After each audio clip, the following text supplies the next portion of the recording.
നമസ്കാരം. മിഡിൽ ഈസ്റ്റിൽ എന്തൊക്കെയാണ് പ്രധാനപ്പെട്ട വാർത്തകളെന്ന് നോക്കാം. ആദ്യമായിട്ട് പോകേണ്ടത് ഇറാനിലേക്ക് തന്നെയാണ്. അന്താരാഷ്ട്ര ഉപരോധങ്ങളും അതുപോലെ തന്നെ സമ്മർദ്ദങ്ങളും എല്ലാം തന്നെ അനുഭവിക്കുന്ന ഇറാൻ ഇപ്പോൾ വീണ്ടും ലോക ശ്രദ്ധ നേടിയിരിക്കുകയാണ്. ഇറാൻ്റെ തന്നെ സ്വന്തമായിട്ടുള്ള ഗ്യാസ് ഉൽപ്പാദനം അതിപ്പോൾ റെക്കോർഡ് നേട്ടത്തിൽ എത്തിയിരിക്കുന്നു എന്നാണ് വാർത്തകൾ പുറത്തു വരുന്നത്.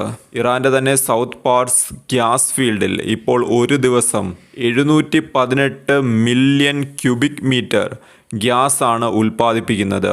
ഇത് ഇറാനെ സംബന്ധിച്ച് നോക്കുകയാണ് എന്നുണ്ടെങ്കിൽ ഇതുവരെ ഉണ്ടായിട്ടുള്ളതിൽ റെക്കോർഡ് നേട്ടമാണ് ഇപ്പോൾ രേഖപ്പെടുത്തിയിരിക്കുന്നത്. സൗത്ത് പാർട്സ് എന്ന് പറയുന്നത് ലോകത്തിലെ തന്നെ ഏറ്റവും വലിയ ഗ്യാസ് ഫീൽഡുകളിൽ ഒന്നാണ്. ഈ ഒരു നേട്ടം സ്വന്തമാക്കിയത് മറ്റ് രാജ്യങ്ങളെ ആശ്രയിച്ചിട്ടോ ഒന്നുമല്ല.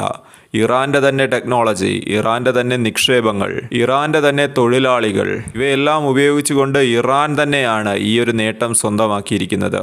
അമേരിക്കയുടെയും യൂറോപ്യൻ യൂണിയൻ്റെയും ഉപരോധങ്ങൾ ഇറാനെ ബാധിച്ചിട്ടുണ്ട്, ഇല്ല എന്നൊന്നും നമുക്ക് പറയാൻ കഴിയില്ല. എന്നാലും വിദേശ നിക്ഷേപം ഒന്നും തന്നെ ഇല്ലാതെ തന്നെ ഇറാൻ മുന്നേറുന്ന ഒരു കാഴ്ചയാണ് ഇപ്പോൾ മിഡിൽ ഈസ്റ്റിൽ നിന്ന് നമുക്ക് കാണാൻ കഴിയുന്നത്. ഇറാനെ സംബന്ധിച്ച് ഇറാൻ ഇപ്പോൾ എനർജി രംഗത്ത് വലിയൊരു മുന്നേറ്റമാണ് ഇപ്പോൾ നടത്തിയിരിക്കുന്നത്. ലോകം ഇപ്പോൾ ഗ്യാസ് പ്രതിസന്ധി നേരിടുന്ന ഒരു ഘട്ടത്തിൽ ഇറാൻ്റെ ഗ്യാസ് ഉൽപ്പാദനം ഇപ്പോൾ അന്താരാഷ്ട്ര വേദിയിൽ ഒരു സമ്മർദ്ദ തന്ത്രമായിട്ട് ഇപ്പോൾ മാറുന്നുണ്ട്.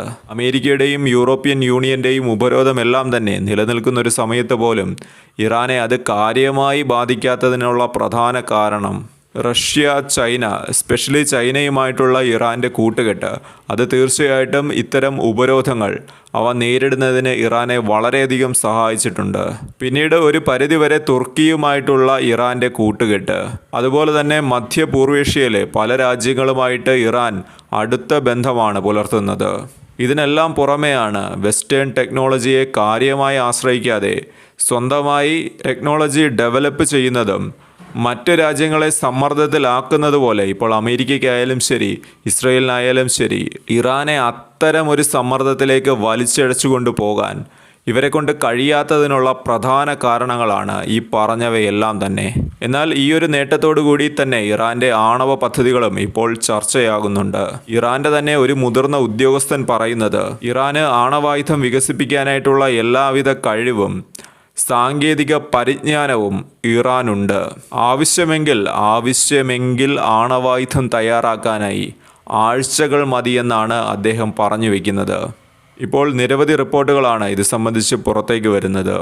ഇറാൻ സ്വന്തം നിലയ്ക്ക് മുന്നോട്ട് പോകുമ്പോൾ ഇനിയുള്ള മാസങ്ങൾ നിർണായകമാണ്. ഇറാൻ ഇനിയുള്ള സമയങ്ങളിൽ ഈ ഒരു ആണവ പദ്ധതി അത് സമാധാന കാര്യങ്ങൾക്ക് മാത്രമേ ഉപയോഗിക്കുകയുള്ളൂ എന്നൊരു ചോദ്യം അവിടെ നിലനിൽക്കുന്നുണ്ട്.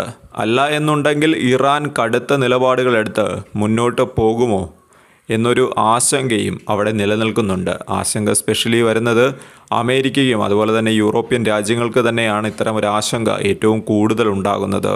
വിദഗ്ധർ പറയുന്ന ഒരു കാര്യമുണ്ട്, അതായത് ഇറാൻ ഇപ്പോൾ കാഴ്ചവെച്ചിട്ടുള്ള ഇപ്പോൾ ഈ ഗ്യാസിൻ്റെ ഒരു കാര്യത്തിൽ തന്നെ എക്സ്ട്രാക്ട് ചെയ്തെടുക്കുന്ന ഗ്യാസിൻ്റെ കാര്യത്തിലായാലും ശരി, അവരുടെ ഈ ഒരു നേട്ടം അത് അവരുടെ ആണവ രാഷ്ട്രീയത്തിന് ശക്തി പകരുന്നതാണ് എന്നൊരു വിലയിരുത്തലും ഇപ്പോൾ ഉയർന്നു വരുന്നുണ്ട്. അൽ ജസീറയാണ് ഇത് സംബന്ധിക്കുന്ന റിപ്പോർട്ടുകൾ ഇപ്പോൾ പ്രസിദ്ധീകരിച്ചിരിക്കുന്നതും. മറ്റൊരു വാർത്ത, ന്യൂയോർക്കിൽ ഇപ്പോൾ ഒരു ചരിത്ര സംഭവം തന്നെയാണ് നടന്നിരിക്കുന്നത്. ചരിത്രം പിറന്നിരിക്കുന്നു എന്ന് തന്നെ നമുക്ക് പറയാൻ സാധിക്കും. ന്യൂയോർക്കിൻ്റെ ആദ്യ മുസ്ലിം മേയറായിട്ട് സഹ്റാൻ മന്ദാനി ഇപ്പോൾ തിരഞ്ഞെടുത്തിരിക്കുകയാണ്. അതായത് ഏകദേശം 34 വയസ്സ് മാത്രമേ ഇദ്ദേഹത്തിന് ഇപ്പോഴുള്ളൂ. ഈ ഒരു യുവ നേതാവ് അമേരിക്കൻ രാഷ്ട്രീയത്തിന് തന്നെ പുതിയൊരു വഴിത്തിരിവാകുമെന്നൊരു വിലയിരുത്തലാണ് ഇപ്പോൾ ഉയർന്നു കേൾക്കുന്നത്. പ്രായക്കുറവും അതുപോലെ തന്നെ ജനങ്ങളോട് അടുത്തിടപഴകുന്ന ഒരു ശൈലിയുമാണ് ഇദ്ദേഹത്തെ വ്യത്യസ്തനാക്കുന്നത്. വിജയത്തിന് ശേഷം മംദാനി പറഞ്ഞ കുറച്ച് കാര്യങ്ങളുണ്ട്, അത് ജസ്റ്റ് നമുക്കൊന്ന് പറഞ്ഞു പോകാം. നമ്മുടെ പോരാട്ടം എന്നുള്ളത് അത് പണത്തിന് വേണ്ടി മാത്രമല്ല, അത് മനുഷ്യരാശിക്ക് വേണ്ടിയാണ് എന്നാണ് വിജയത്തിന് ശേഷം അദ്ദേഹം പറഞ്ഞത്. ന്യൂയോർക്ക് എന്ന് പറയുന്നത് എല്ലാ മതങ്ങൾക്കും എല്ലാ വിഭാഗങ്ങളെയും ഉൾക്കൊള്ളുന്ന ഒരു തുറന്ന നഗരമാകട്ടെ എന്നാണ് അദ്ദേഹം തൻ്റെ സന്ദേശത്തിലൂടെ പറഞ്ഞു വയ്ക്കുന്നത്. അതുപോലെ തന്നെ മറ്റൊരു വാർത്ത വരുന്നുണ്ട്. ബ്രസീലിൻ്റെ പ്രസിഡൻ്റായിട്ടുള്ള ലൂല ഇപ്പോൾ അമേരിക്കൻ നയങ്ങളെ വിമർശിച്ചുകൊണ്ട് രംഗത്ത് വരുന്നുണ്ട്. നമുക്കറിയാം കരീബിയൻ കടലിലും അതുപോലെ തന്നെ പസഫിക് സമുദ്രത്തിൻ്റെ ആ ഒരു പ്രദേശങ്ങളിലും എല്ലാം തന്നെ അമേരിക്കയുടെ സൈനിക സാന്നിധ്യമുണ്ട്. എന്നാൽ ഇത്തരം സൈനിക സാന്നിധ്യം പല രാജ്യങ്ങളുടെയും സുരക്ഷയ്ക്ക് എന്നാണ് അമേരിക്ക പറഞ്ഞു വെക്കുന്നത്. എന്നാൽ പല രാജ്യങ്ങളും ഇതിനെ ഒരു ആധിപത്യ ശ്രമം എന്ന രീതിയിലും കാണുന്നുണ്ട് എന്നാണ് വിലയിരുത്തലുകൾ വരുന്നത്. ഈ സാഹചര്യമെല്ലാം മുന്നിൽ കണ്ടുകൊണ്ടാണ് ബ്രസീലിയൻ പ്രസിഡന്റ് ഇപ്പോൾ അമേരിക്കയോട് പറയുന്നത്. അദ്ദേഹം പറയുന്നത് അമേരിക്ക യുദ്ധം മാത്രം മുന്നിൽ കണ്ട് പ്രവർത്തിക്കാതെ സൗഹൃദ മനോഭാവത്തിൽ കാര്യങ്ങൾ നോക്കിക്കാണണമെന്നാണ് അദ്ദേഹം പറഞ്ഞു വെക്കുന്നത്.